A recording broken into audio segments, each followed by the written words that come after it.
ಯಾಕಮ್ಮ ಅಷ್ಟು ಅರ್ಜೆಂಟ್ ಮಾಡ್ತಾ ಇದೀಯಾ? ಅಯ್ಯೋ ನಾನು ಅರ್ಜೆಂಟ್ ಮಾಡ್ತಿಲ್ಲ ಕಣೋ. ನಮ್ಮ ಗಣೇಶನೇ ಹೊರಟು ನಿಂತ್ಬಿಟ್ಟಿದ್ದಾನೆ. ಗಣೇಶನ ವಿಸರ್ಜನೆ ಮಾಡೋಕ್ಕೆ ಇದು ಒಳ್ಳೆ ಮುಹೂರ್ತ. ಬಾ ವಿಸರ್ಜನೆ ಮಾಡಿಬಿಟ್ಟು ಬಂದ್ಬಿಡೋಣ. ಮೀರಾ, ವಿಸರ್ಜನೆ ಮಾಡೋ ಹೊತ್ತಾಯ್ತು. ಎಲ್ಲ ರೆಡಿ ಮಾಡ್ಕೊಂಡಿದ್ಯಾ? ಹ್ಞೂ ಅತ್ತೆ, ಎಲ್ಲ ರೆಡಿ ಆಗಿದೆ. ಮನೆ ಮುಂದೆನೇ ಟಬ್ ಬಿಟ್ಟಿದ್ದೀನಿ, ಅದರಲ್ಲೇ ಬಿಟ್ಬಿಡೋಣ. ಒಳ್ಳೆ ಕೆಲಸ ಮಾಡಿದ್ಯಾ ಕಡೆ. ಒಂದು ನಿಮಿಷ ಬಂದೇ ಇದು.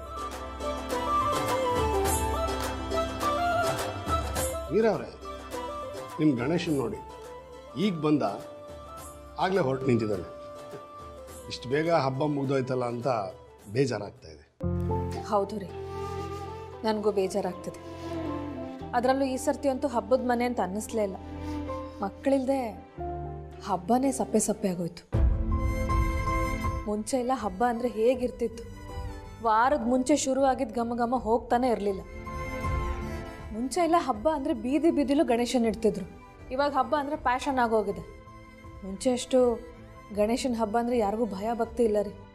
ಹೌದು ಮೀರಾ ಅವರೇ, ಈಗೆಲ್ಲ ಗಣೇಶನ ಹಬ್ಬ ಅಂದರೆ ಬರೀ ಸೀರಿಯಲ್ ಸೆಟ್ಟು ಅಬ್ರ ಅಷ್ಟೇ ಆಗೋಗಿದೆ.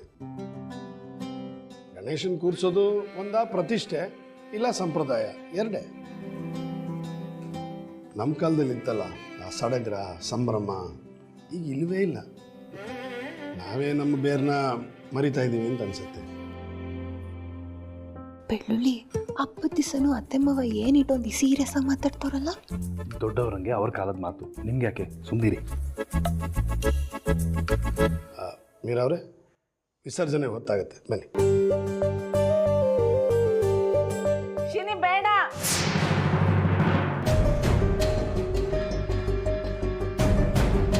ಅಜ್ಜಿ ಏನಾಯ್ತು? ಯಾಕೆ ಕಿರ್ಚ್ಕೊಂಡ್ರಿ? ಅಮ್ಮ ಅಪ್ಪ ಯಾಕೆ ವಿಸರ್ಜನೆ ಮಾಡಬಾರ್ದು? ಏನಾಯ್ತು? ಹೋ ಅಮ್ಮ, ಯಾಕೆ ಏನಾಯ್ತು? ಯಾಕೆ ಹಾಕೋಕೊಂಡೆ? ಶಿನಿ, ಅದು ನೀವಿಬ್ರು ಈ ಸತಿ ವಿಸರ್ಜನೆ ಮಾಡೋದು ಬೇಡ ಅಂತ. ಯಾಕಮ್ಮ ಪ್ರತಿ ಸಲ ನಾನೇ ವಿಸರ್ಜನೆ ಮಾಡೋದು, ಈಗ ಯಾಕೆ ಬೇಡ? ಯಾಕೆಂದ್ರೆ ಈ ಸಲ ಹೊಸದಾಗಿ ಮದುವೆ ಆಗಿರೋ ಜೋಡಿ ಇದೆ, ಅವರೇ ವಿಸರ್ಜನೆ ಮಾಡಿದ್ರು ಒಳ್ಳೇದು. ಹೌದಲ್ವಾ ಅತ್ತೆ? ನನಗಿದು ಹೊಳಿಲೇ ಇಲ್ಲ. ಆದಿ, ಹೌದು ಕಣ್ರೋ, ನೀವೇ ವಿಸರ್ಜನೆ ಮಾಡಿ. ಅಮ್ಮ ಹೇಳಿದ್ಮೇಲೆ ಮುಗೀತು. ಬಾರಾದಿ. ಏನ್ ನೋಡ್ತಾ ನಿಂತ್ಬಿಟ್ಟೆ? ಹೋಗೋ ಅದಿ.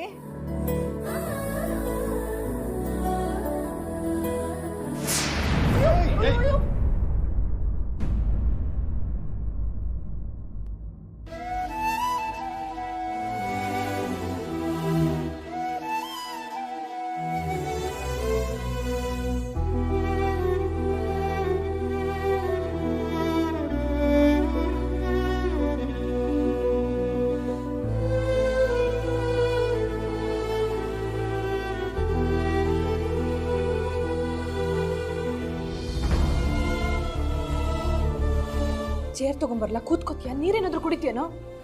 ಇಲ್ಲಮ್ಮ, ನನಗೇನೂ ಆಗಿಲ್ಲ, ಸ್ವಲ್ಪ ಜಾರದೆ ಅಷ್ಟೇ. ಸದ್ಯ ಐಶು ನನ್ನ ಬೀಳಕ್ಕೆ ಬಿಡಲಿಲ್ಲ. ಐಶು, ಅದೇನೋ ಹೇಳ್ತಾರಲ್ಲ, ಸೂಪರ್ ಕ್ಯಾಚ್ ಕಣೆ, ಸಖತ್ತಾಗಿಡ್ದೆ ನೀನು. ಬರೀ ಸೂಪರಾ? ಸೂಪರ್ ಕ್ಯಾಚ್ ಅಲ್ವಲ್ಲ ಬೆಳ್ಳುಳ್ಳಿ? ಐಶ್ವರ್ಯ ಹಿಡ್ಕೊಂಡಿಲ್ಲ ಅಂದಿದ್ರೆ ಮತ್ತೆ ಪೆಟ್ ಮಾಡ್ಕೊಂಡಿರೋನು. ಹೌದೌದು, ಎಲ್ಲ ಈ ದೇವ್ರ ದಯೇನೆ. ಬನ್ನಿ ಬನ್ನಿ, ವಿಸರ್ಜನೆ ಮುಹೂರ್ತ ಮೀರಿ ಹೋದ್ರೆ ಕಷ್ಟ. ಬೇಗ ಬನ್ನಿ.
ನಾನು ಎಲ್ಲ ಕಡೆ ನೋಡಿದೆ, ಗಿರೀಶ್ಮ ಅವಾಗ್ಲಿಂದ ಕಾಣ್ತಿಲ್ಲ ಅತ್ತೆವಾ.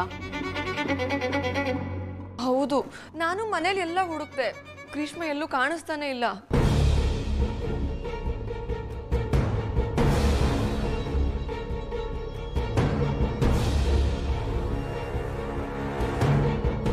ಏಯ್, ನಾನು ಯಾಕಮ್ಮಿ ಹಂಗೆ ನೋಡಿ, ಈ ಗ್ರೀಷ್ಮಿ ಇಲ್ಲೇ ಎಲ್ಲೋ ಇರಬೇಕು, ನಾನೇನು ಮಾಡಿಲ್ಲ. ಏಯ್, ನಿನಗಲ್ದ ಇನ್ಯಾರ್ಗ್ಲಾ ಗೊತ್ತಿರ್ತದೆ? ನೆನ್ನೆ ಹಂಗೆ ಇವತ್ತು ಏನಾರ ಹೊಸ ಆಟ ಶುರು ಮಾಡ್ಕೊಂಡ್ಯಾ? ಹಿಂಗೆ ಹಂಗೇನಾರ ಮಾಡಿಯಾ ಸಿಗುತ್ ತೋರಣ ಕಟ್ಬಿಡ್ತೀನಿ ಹುಷಾರ್. ಲೇ ರುದ್ರ, ಎಲ್ಲೋಳ ಗ್ರೀಷ್ಮ ಯೋಳ? ಅಯ್ಯೋ, ನನ್ನನ್ನು ಕೇಳಿದ್ರೆ ನಾನು ಏನವ ಹೇಳಿ? ಸುಮ್ಕೆ ನನ್ನ ಮ್ಯಾಕೆ ಅನುಮಾನ ಪಡ್ತಾ ಇದ್ದೀರಾ ನೀವು? ಅವಳು ಇಲ್ಲೇ ಎಲ್ಲ ಇರ್ತಾಳೆ ನೋಡಿ. ಸುಮ್ಕೆ ಏನ್ಲ ಅನುಮಾನ ಪಡೋದು? ನಿನ್ನ ಅಂದಿ ಬುದ್ಧಿ ಗೊತ್ತಿರೋದಕ್ಕೆ ಹೇಳ್ತಿರೋದು. ನಾನು ಗ್ರೀಷ್ಮನ ಮನೇಲಿ ಎಲ್ಲ ನೋಡ್ದೆ, ಅವ್ಳು ಎಲ್ಲೂ ಕಾಣಿಸ್ತಾನೆ ಇಲ್ಲ. ಅವಳು ಬೆಳಗ್ಗೆಯಿಂದ ಬೇರೆ ಸಪ್ಪಗಿದ್ಲು. ನಾನು ಏನು ಅಂತ ಕೇಳಿದ್ರು ಹೇಳಲಿಲ್ಲ. ಅದ್ಯಾಕೆ ಆಪಾಟಿ ಟೆನ್ಷನ್ನು? ಅವಳೇನು ಸಣ್ಣ ಮಗಿನ? ಇಲ್ಲೇ ಎಲ್ಲೋ ಇರ್ತಾಳೆ, ಫೋನ್ ಮಾಡಿ.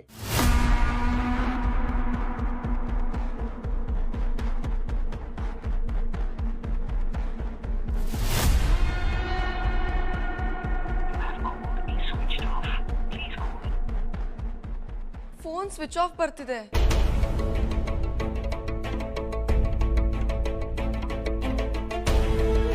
ಏ ರುದ್ರ, ನಿಜ ಹೇಳು, ನಿಂದೇನಾರ ಆಯ್ತಾ ಕೈವಾಡ ಇದ್ರಲ್ಲಿ? ಅಯ್ಯೋ ಅಪ್ಪಯ್ಯ, ನನ್ನ ಹಣೆಗೂ ಅಪ್ಪಯ್ಯ, ನಿನ್ನ ಹಣೆಗೂ ಅಪ್ಪಯ್ಯ, ನಂಗೆ ಏನು ಗೊತ್ತಿಲ್ಲ.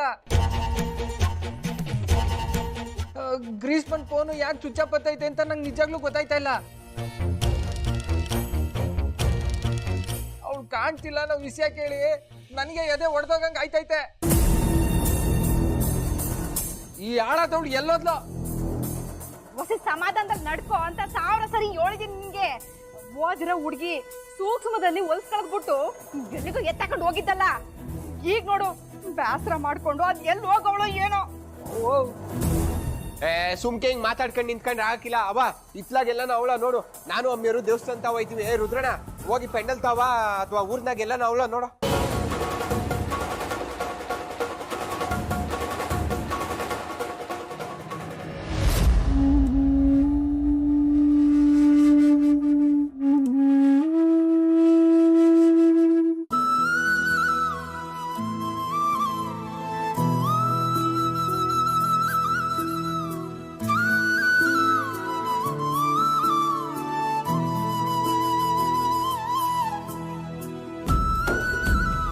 ನನಗ್ ನಿನ್ ರಕ್ಷಾದಾರ ಕಟ್ಟೋದ್ ಬೇಡ.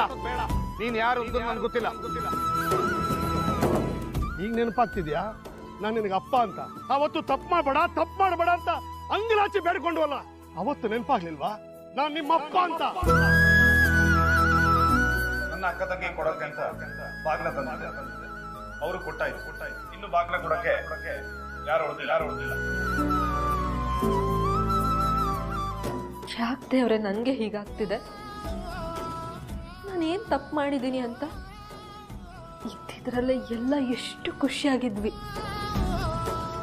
ಅದೇ ಒಂದು ಕ್ಷಣದಲ್ಲಿ ಎಲ್ಲ ಬದಲಾಗೋಯ್ತು. ಪ್ರಪಂಚನೇ ತಲೆ ಕೆಳಗಾಗೋಯ್ತು. ನನ್ನ ಪ್ರಪಂಚನೇ ತಲೆ ಕೆಳಗಾಗೋಯ್ತಲ್ಲ ದೇವ್ರೆ. ಜೀವ ಅನ್ಕೊಂಡಿದ್ ನನ್ನ ಅಕ್ಕನೇ ನನ್ನ ಜೀವನನ ಹಾಳು ಮಾಡಿದ್ಲು ಅಂತ ಬೇಜಾರು ಮಾಡ್ಕೊಳ್ಳ, ಅಥವಾ ಅವಳ ಮೇಲಿನ ಹಠಕ್ಕೆ ನನ್ನ ಜೀವನ ನಾನೇ ಹಾಳು ಮಾಡ್ಕೊಂಡೆ ಅಂತ ಪಶ್ಚಾತ್ತಾಪ ಪಡ್ಲ? ನನಗೊಂದು ಅರ್ಥ ಆಗ್ತಿಲ್ಲ. ನೀನು ನನಗೆ ದಾರಿ ತೋರಿಸ್ಲೇಬೇಕು ದೇವ್ರೆ.